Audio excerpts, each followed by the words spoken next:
লক্ষ্মীপুরের রামগঞ্জে জাতীয়তাবাদী প্রবাসী ফোরামের উদ্যোগে চণ্ডীপুর ইউনিয়নের অসুস্থ ছাত্রনেতা সোহেল হোসেনকে আর্থিক সহায়তা প্রদান করা হয়।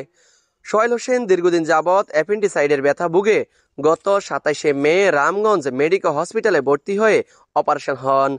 আর্থিক অসচ্ছলতার কারণে হসপিটালের বিল দিতে হিমশিম খেতে হয় তাকে।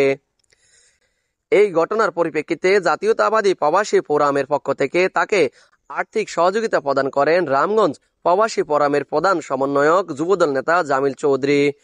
তিনি সশরীরে হসপিটালে গিয়ে তার সার্বিক খোঁজ খবর নিয়ে আর্থিক সাহায্য প্রদানের মাধ্যমে হসপিটাল থেকে তাকে রিলিজ করে বাড়িতে নিয়ে যান।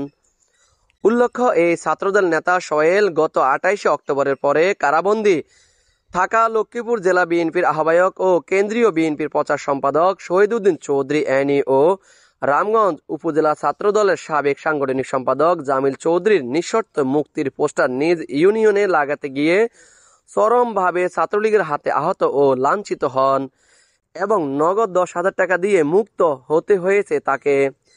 জাতীয়তাবাদী প্রবাসী ফোরামের সভাপতি শফিক আরমান, সিনিয়র সহসভাপতি মেহেদী হাসান, সহসভাপতি সাদ্দাম হোসেন, সাধারণ সম্পাদক গাজী মাহমুদ রাতুল, সাংগঠনিক সম্পাদক রনি মজুমদার, সহ সাংগঠনিক সম্পাদক হোসেন মাহমুদ, আমজাদ হোসেন সহ সংগঠনের সকল সদস্যদের সার্বিক সহযোগিতা অসংখ্য মানবিক কার্যক্রম পরিচালিত হচ্ছে বলে সোহেলের পরিবার সহ পুরো রামগঞ্জবাসী তাদের স্বাগতম জানান। Mohammad Raju Hossain, RSN TV, Ramganj, Lakshmipur.